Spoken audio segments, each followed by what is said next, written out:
Hello friends, അസ്സലാമു അലൈക്കും. Welcome back to our channel. ഇന്ന് ഞാൻ വന്നിട്ടുള്ളത് ഒരു ഹോം മെയ്ഡ് ചിക്കൻ ഷവർമയുടെ റെസിപ്പി ആയിട്ടാണ്. അപ്പോൾ അതെങ്ങനെ പ്രിപ്പയർ ചെയ്യണമെന്ന് നോക്കാം. അപ്പോൾ നമുക്ക് അതിലോട്ടുള്ള കുബൂസ് ആദ്യം റെഡിയാക്കി എടുക്കുക. അപ്പോൾ അതിന് വേണ്ടിയിട്ട് ഞാനൊരു ബൗൾ എടുത്തിട്ടുണ്ട്. അതിലോട്ട് ഒരു ഗ്ലാസ് ഇളം ചൂടുള്ള വെള്ളം, 1 ടേബിൾ സ്പൂൺ പഞ്ചസാര, 1.5 ടീസ്പൂൺ ഈസ്റ്റ് ഇട്ട് നല്ലോണം മിക്സ് ചെയ്ത് ഒരു 10 മിനിറ്റ് മാറ്റി വെക്കുക.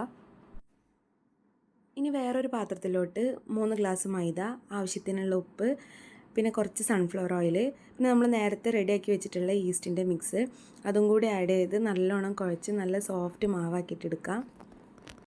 മാവ് റെഡിയാക്കുന്ന സമയത്ത് നമുക്ക് വെള്ളത്തിൻ്റെ കുറവ് തോന്നിയിട്ടുണ്ടെങ്കിൽ ചെറു ചൂടുള്ള വെള്ളം തന്നെ എടുക്കാനായിട്ട് ശ്രദ്ധിക്കണം. അപ്പോൾ ഞാനിവിടെ മാവ് നല്ലോണം കുഴച്ച് നല്ല സോഫ്റ്റാക്കി എടുത്തിട്ടുണ്ട്. ഇനി നമുക്കിത് കുറച്ച് സമയം റെസ്റ്റ് ചെയ്യാനായിട്ട് വെക്കണം. അപ്പോൾ ഞാൻ റെസ്റ്റ് ചെയ്യാനായിട്ട് വെക്കുന്ന പാത്രത്തിൽ കുറച്ച് ഓയിൽ തൂവി കൊടുക്കുന്നുണ്ട്. ഇനി നമുക്ക് ആ മാവ് അതിലോട്ട് ഇറക്കി വെച്ചിട്ട് അതിൻ്റെ മാവിൻ്റെ മുകളിലും കുറച്ച് ഓയിൽ നമുക്ക് ഒന്ന് സ്പ്രെഡ് ചെയ്ത് കൊടുക്കാം. ഇനി ഇത് നമുക്കൊരു 2 to 3 മണിക്കൂർ പൊങ്ങാനായിട്ട് മാറ്റി വെക്കാം. അപ്പോൾ നല്ല ചൂടായ കാരണം ഒരു 2 മണിക്കൂർ കൊണ്ട് തന്നെ എനിക്ക് നല്ലോണം പൊന്തി വന്നിട്ടുണ്ട്.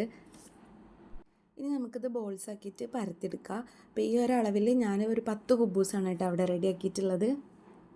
കുബൂസിന് പരത്തുമ്പോൾ കുറച്ച് കട്ടിക്ക് വേണം പരത്തിയെടുക്കാനായിട്ട്. ഇനി ഇത് നമുക്കൊരു മീഡിയം ടു ലോ ഫ്ലെയിമിലിട്ട് ചുട്ടെടുക്കാം. ഫ്ലെയിം നല്ലോണം കൂടി കഴിഞ്ഞിട്ടുണ്ടെങ്കിൽ നമ്മൾ കുബൂസ് വേവാതായിട്ട് വരും. അപ്പോൾ ഒരു മീഡിയം ടു ലോ ഫ്ലെയിമിലിട്ടാൽ തന്നെ നമ്മുടെ കുബൂസ് നല്ലോണം പൊങ്ങി കിട്ടും. അപ്പോൾ നല്ല സോഫ്റ്റ് ആയിട്ടുള്ള കുബൂസ് ഇവിടെ റെഡി ആയിട്ടുണ്ട്. ഇനി നമുക്ക് അതിലോട്ടുള്ള ഫില്ലിങ് റെഡിയാക്കാം. അതിനായിട്ട് ഞാനിവിടെ എല്ലില്ലാത്ത ചിക്കനാണ് എടുത്തിട്ടുള്ളത്. അതിലോട്ട് 1 സ്പൂൺ മുളക് പൊടി, ഒരു 1/2 ടീസ്പൂൺ മല്ലിപ്പൊടി, 1/4 ടീസ്പൂൺ മഞ്ഞൾപ്പൊടി, 1/2 സ്പൂൺ കുരുമുളക് പൊടി, ഒരു 2 ടീസ്പൂൺ ഇഞ്ചി വെളുത്തുള്ളി പേസ്റ്റ് ആക്കുന്നതിൻ്റെ കൂടെ ഞാൻ കുറച്ച് ചെറിയ ജീരകം കൂടി ആഡ് ചെയ്തിട്ടുണ്ട്. പിന്നെ ആവശ്യത്തിനുള്ള ഉപ്പ്, 2 സ്പൂൺ തൈര്. ഇനി നമുക്കിതെല്ലാം കൂടി ചിക്കനിൽ നല്ലോണം തേച്ച് പിടിപ്പിക്കുക. എന്നിട്ട് ഒരു 1 മണിക്കൂറെങ്കിലും ഒന്ന് റെസ്റ്റ് ചെയ്യാൻ വേണ്ടിയിട്ട് വെക്കാം. അപ്പോൾ 1 മണിക്കൂർ കഴിഞ്ഞിട്ട് നമുക്കിത് ചിക്കൻ ഫ്രൈ ചെയ്യാനായിട്ട് വെക്കാം. ഞാനിപ്പോൾ ഇവിടെ ഡീപ്പ് ഫ്രൈ ചെയ്യണില്ല, ഒന്ന് ഷാലോ ഫ്രൈ ചെയ്തെടുക്കുകയാണ് ചെയ്യുന്നത്. നിങ്ങൾക്ക് ഡീപ്പ് ഫ്രൈ ചെയ്യണമെന്നുണ്ടെങ്കിൽ അങ്ങനെ നല്ലോണം പൊരിച്ചെടുക്കാം. അപ്പോൾ ചിക്കൻ ഏകദേശം അവിടെ ആയിട്ടുണ്ട്. ഇനി നമുക്ക് അതിലോട്ട് കുറച്ച് വെജിറ്റബിൾസ് വേണം. അപ്പോൾ ഞാനിവിടെ ക്യാരറ്റ്, ക്യാബേജ്, സവാള, ഒരു തക്കാളിയാണ് എടുത്തിട്ടുള്ളത്. ഇനി അതിലോട്ട് കുറച്ച് ഉപ്പ്, കുരുമുളകും പൊടി ഇട്ടൊന്ന് മിക്സ് ചെയ്തെടുക്കുക. അതിലോട്ട് നിങ്ങൾക്ക് വേണമെങ്കിൽ കുക്കുംബർ ആഡ് ചെയ്യുക. അതുപോലെ തന്നെ ഞാനിവിടെ ചെറുതായി അരിഞ്ഞെടുക്കുകയാണ് ചെയ്തിട്ടുള്ളത്. നിങ്ങൾക്ക് നീളത്തിൽ സ്ലൈസ് ആക്കിയിട്ടാണെങ്കിൽ അങ്ങനെ ആഡ് ചെയ്യുക. അപ്പോൾ അതിലോട്ടുള്ള ഫില്ലിങ്ങൊക്കെ നമ്മളിവിടെ റെഡിയാക്കിയിട്ട് എടുത്തിട്ടുണ്ട്. അതിൻ്റെ കൂടെ തന്നെ നമ്മൾ മയോണൈസും റെഡിയാക്കി എടുത്തിട്ടുണ്ട്. ഇനി നമുക്കിതെല്ലാം ഫില്ല് ചെയ്തെടുക്കുക. അപ്പോൾ ഞാൻ ആദ്യം കുബൂസ് എടുത്തിട്ട് അതിലോട്ട് മയണൈസ് നല്ലോണം സ്പ്രെഡ് ചെയ്ത് കൊടുക്കുന്നുണ്ട്. മയണൈസ് അത്യാവശ്യം ഉണ്ടായാലേ നമ്മുടെ ഷവർമ നല്ല ജ്യൂസി ആയിട്ട് ഇരിക്കുള്ളൂ.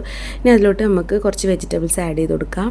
അതിന് ശേഷം നമ്മൾ നേരത്തെ റെഡിയാക്കിയിട്ടുള്ള ചിക്കൻ ചെറിയ ചെറിയ പീസാക്കിയിട്ട് അതും ആഡ് ചെയ്ത് കൊടുക്കാം. ചിക്കൻ ഞാൻ കുറച്ചധികം ഇടുന്നുണ്ട്, അപ്പോഴേ നമ്മുടെ ഷവർമയ്ക്ക് നല്ല ടേസ്റ്റ് ഉണ്ടാവുള്ളൂ.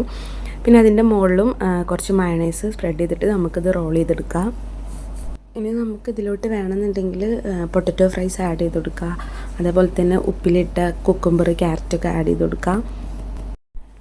ഇനി നമുക്ക് ഇതേപോലെ തന്നെ കുബൂസിൻ്റെ ഉള്ളിൽ എങ്ങനെ മസാല ഫില്ല് ചെയ്തിട്ട് റോൾ ചെയ്യണമെന്ന് നോക്കാം. ഇതാ വീഡിയോയിൽ കാണുന്ന പോലെ കുബൂസ് 2ആയിട്ട് കീറി അതിൻ്റെ ഉള്ളിലോട്ട് മസാല ഫില്ല് ചെയ്തിട്ട് നമുക്ക് റോൾ ചെയ്തിട്ടെടുക്കാം. അപ്പോൾ നമ്മുടെ ഷവർമ ഇവിടെ റെഡി ആയിട്ടുണ്ട്.